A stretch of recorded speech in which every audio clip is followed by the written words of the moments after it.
Tourism Australia are doing two pieces of research on China at the moment. The bigger picture from a leisure point of view, but within business events in conjunction with the AACB, we're doing a China research piece.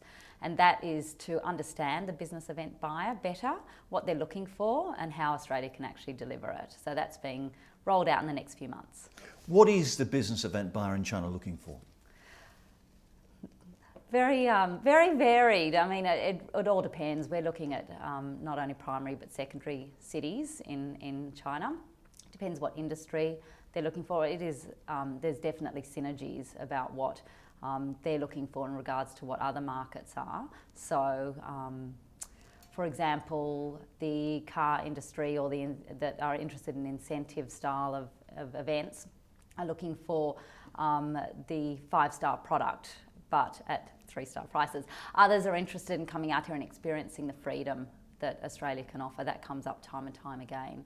So just experiencing a Western experience, but with the freedom to explore and see what Australia can offer. Yes, in other words, it is an exploratory trip. It's something a little different. Yes, yeah. Say, compare it to the Japanese, who've been coming here for many years, but now not in the same numbers, and obviously with their own problems. How do you see the Japanese market going? The Japanese market is still surprisingly good. They were number 4 in our statistics for end of February results.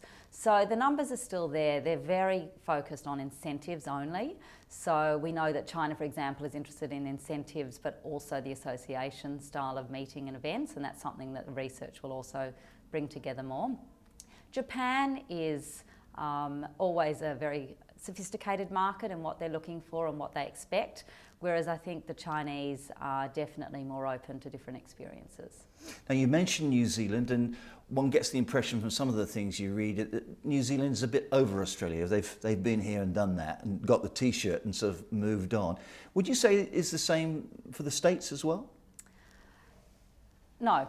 I think that New Zealand, if I can cover that point off, New Zealanders feel they know Australia, and they do. They know it very well, gateway city, as far as gateway cities are concerned. But for dispersal, which is a big consideration for Tourism Australia, we're really looking to showcase that Australia is more than the gateway city. So the New Zealanders are just interested in exploring more, so how do we get that right information to them?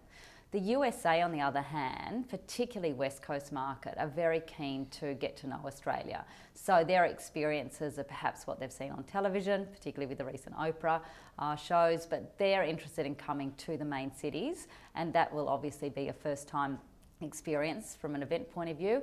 And then after that, which is also what we're looking at, what can we showcase them or showcase to them outside of those gateway cities? So from a repeat event point of view, how do we get the USA to disperse? Now, other markets are important, obviously Singapore, Malaysia, Indonesia, Korea and all that sort of thing. Let's just go a little bit further over to Europe, the UK and Europe. How do we stand there? The UK and Europe have been through a very tough time from an economic point of view. We talked about that recently at the Business Events Industry briefing.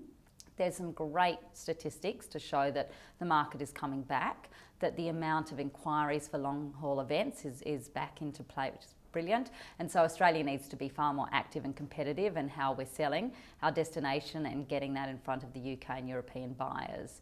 So look, tough times, then we acknowledge that, but we're definitely looking to the future and how we can get them back out here. How does the high Australian dollar factor in all this? It has to be presumably a factor. The high Australian dollar gets a lot of conversation, and we know, look, there's no denying the fact that it's out there in regards to the increase, and it just keeps increasing. We keep obviously close monitors on all of that. But from the comparison of a total package price, and let's take airfare out of it at the moment. When you look at a package price comparison of an Australian event program on the ground compared to one in Europe, you know, there's still brilliant value for money here. And so again, we've got to get that message across loud and clear so that we can get people to look at the entire package and not just an individual component of. You mentioned airline. Let's talk a little bit about capacity there. Is there enough capacity, and do you see more capacity coming on stream?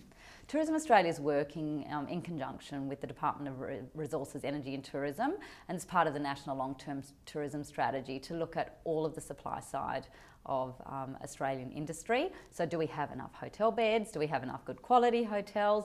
And the same with the airlines. Are we actually getting enough airlines into Australia? Are the seat capacities right? Particularly from an event point of view, where not everyone travels economy class. So how do we actually look at the configuration? Are we getting enough premium economy, business, etc. seats to make sure that the groups and the events find it, appealing enough to actually get here? The experience for an event starts when they get to the airport in the country of origin. So how do we make sure that that experience, is right, that they're getting the right seat or product that they're looking for on the airline, and then that there's enough air access too, because again, many events don't just come from one country.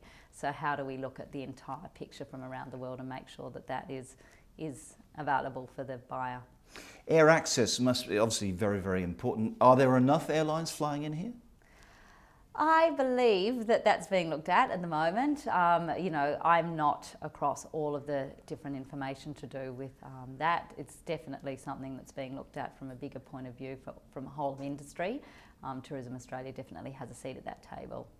Now, whole of industry, let's talk about the whole of industry approach. Sure. It's absolutely vital, isn't it? Yes, absolutely. I mean, the potential, the 140 billion that Tourism Australia has announced to the industry to say, come on together, let's all work together and see how we can work at getting Australia far more competitive. How do we get more overnight visitors into Australia? That's from leisure and a business events point of view.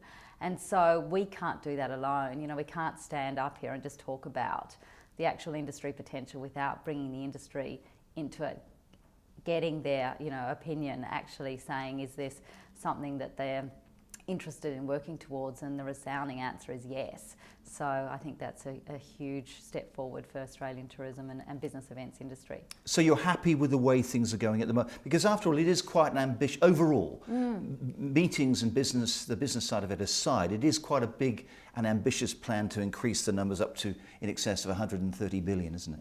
Yes, and look, it's a range. So the whole of industry potential, that we're currently at 70 billion, the range that we're going towards for 2020 is 115 to 140 billion. And so based on that, it's a doubling of overnight expenditure. But we really believe it's possible, and there has been so much research. This wasn't a number that was plucked out of the sky. There really is some solid research to support that this is achievable and that the industry are all prepared to deliver on it. You've just come back from London to take up this job. Yes. It's a big job. Yes. Are you confident you're going to succeed? Oh, look, I wouldn't have taken the job if I didn't think that. I think it's an absolutely brilliant opportunity. I believe that having sat on the event management side, so the corporate side of events for the last 20 years of my career, has given me some great history in regards to what is it the buyers are really looking for, and that has remained and will remain front of mind the entire time I do this job.